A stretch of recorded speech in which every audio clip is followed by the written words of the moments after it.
I think for us, when we first did it, we were really excited about it, and then we went for our first training session, and I can remember coming out, me and Mike sat in the car and we were just sort of like, what have we just done? Because it was obviously very truthful, the training session, but we were like, no, we'll go back to the next one. And I think for me it's to stick with it, so see what it's about, get the full view of what fostering is before you sort of make that decision. And we're glad that we carried on with it, and we have never looked back. It is the best thing.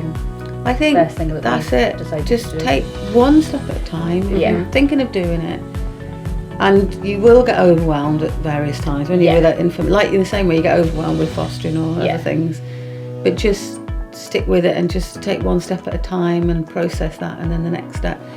And I feel the same for us. Like we've done it 24 years now. Why is that? Because each placement's different, isn't it? And each placement brings new challenges but new rewards, and it is amazing to watch a child settle in and develop and become more confident and happier. And what's better than that, really? It doesn't get much better, does it? And I think going through the training, even though that was difficult, and obviously we hear things that aren't nice to hear, but I think being a foster carer, you know why that training was so difficult, because it has prepared me for what we've had to deal with. You have to be prepared and ask questions, don't you? And you can't go into it thinking it's going to be all sunshine, isn't it? Do you know what I mean? But even with the hard times, I think it's one of the most rewarding things that you could ever do. Well, you're doing something.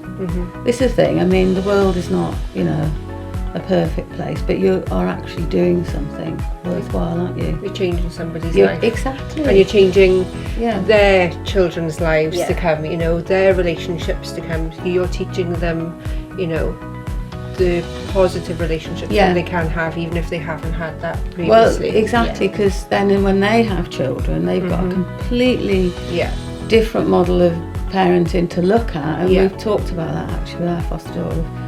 She's saying she wants to do it very differently, and you're like, well, actually, I remember my daughter's boyfriend saying, you're saving lives. I was like, oh, don't be silly, what do you mean by that? But I sort of know what he means, because you don't want them to just be left on the wayside, and get into things. Creating a ripple effect. It isn't just going to affect them, it's going to affect our communities.